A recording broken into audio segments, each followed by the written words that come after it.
नमस्कार मित्रों। आज एक बहुत ही रोचक जानकारी ब्रह्मास्त्र के बारे में लेकर आया हूँ। आशा है आप लोगों को पसंद आएगा। मित्रों, पौराणिक काल में 5 सबसे महाप्रलयंकारी अस्त्रों का जिक्र मिलता है।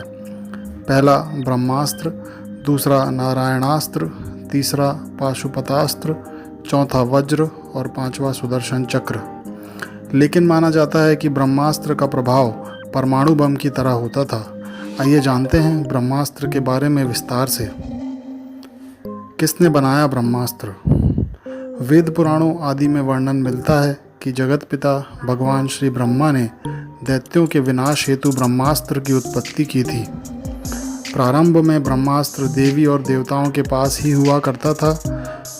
प्रत्येक देवी देवताओं के पास उनकी विशेषता के अनुसार अस्त्र होता था। देवताओं ने सबसे पहले गंधर्वों को इस अस्त्र को प्रदान किया, लेकिन बाद में मनुष्यों ने भी तपस्या करके ब्रह्मा जी से इसे प्राप्त किया।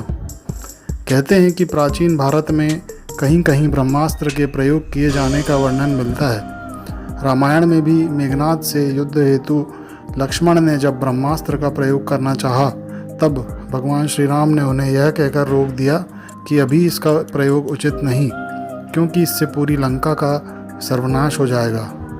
लेकिन कहते हैं कि राम रावण युद्ध में ब्रह्मास्त्र का प्रयोग हुआ था। इसके बाद महाभारत के युद्ध में अश्वत्थामा ने इसका प्रयोग किया था।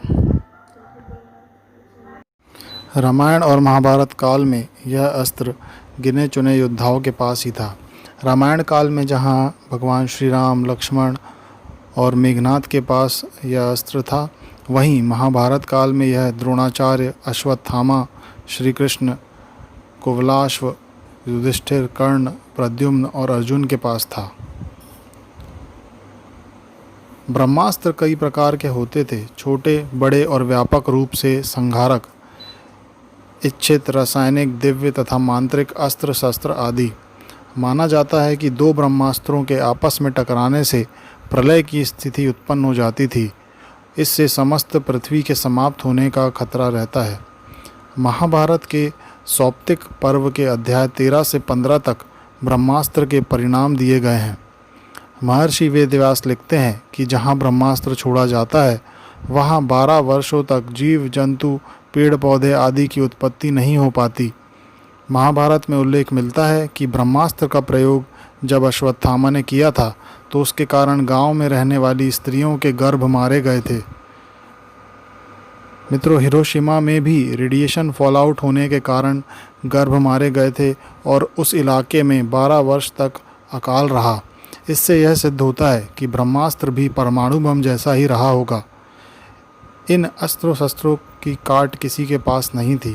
कहते हैं कि ब्रह्मास्त्र को ब्रह्मास्त्र से ही रोका जा सकता था या इसे वापस लेकर इसके परिणाम से बचा जा सकता था। अश्वत्थामा ने जब अर्जुन और श्री कृष्ण पर ब्रह्मास्त्र चलाया था, तब ऐसा ही हुआ था। माना जाता है कि यह अचूक और सबसे भयंकर अस्त्र है। जो व्यक्ति इस अस्त्र को छोड़ता था, वह ही इसे वापस लेने की क्षमता रखता था।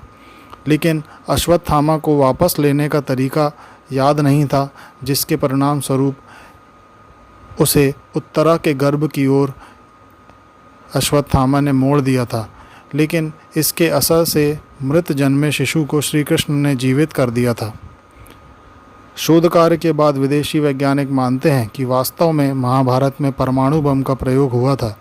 42 वर्ष पहले पुणे के डॉक्टर व लेखक पद्माकर विष्णुवर्तक ने अपने शोध कार्य के आधार पर कहा कि महाभारत के समय जो ब्रह्मास्त्र इस्तेमाल किया गया था, वह परमाणु बम के समान ही था।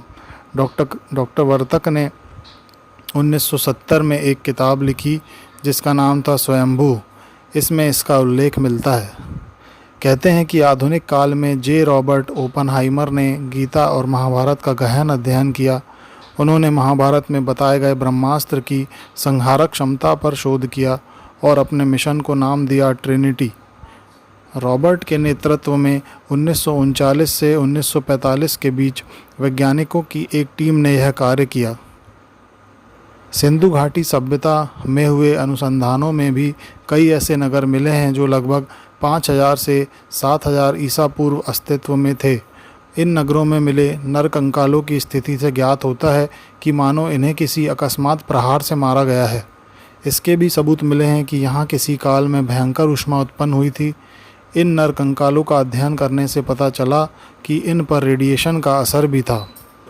दूसरी ओर शोधकर्ताओं के अनुसार राजस्थान में जोधपुर से पश्चिम दिशा में लगभग 10 मील की दूरी पर 3 वर्ग मील का एक ऐसा क्षेत्र है जहां पर रेडियो एक्टिविटी की राख की मोटी परत जमी हुई है। इस परत को देखकर उसके आसपास एक प्राचीन नगर को खोद निकाला गया, जिसके समस्त भवन और लगभग 5 लाख निवासी आज से लगभग 8,000 से 12,000 साल पूर्व किसी विस्फोट के कारण नष्ट हो गए थे। तो मित्रों, इन सभी साक्ष्यों के आधार पर कहा जा सकता है कि ब्रह्मास्त्र की शक्ति आज के परमाणु बम के बराबर ही प्रलयंकारी थी। तो दोस्तों, जानकारी कैसी लगी कमेंट करके ज़रूर बताएं। आज के वीडियो में इतना ही। जल्द हाजिर होऊंगा एक नया वीडियो लेकर। जिन्होंने मेरे चैनल को सब्सक्राइब नहीं किया है वे सब्सक्राइब ज़रूर करें ताकि मेरे आगे आने वाले वीडियोस के नोटिफिकेशंस आपको मिलते रहें। नमस्कार।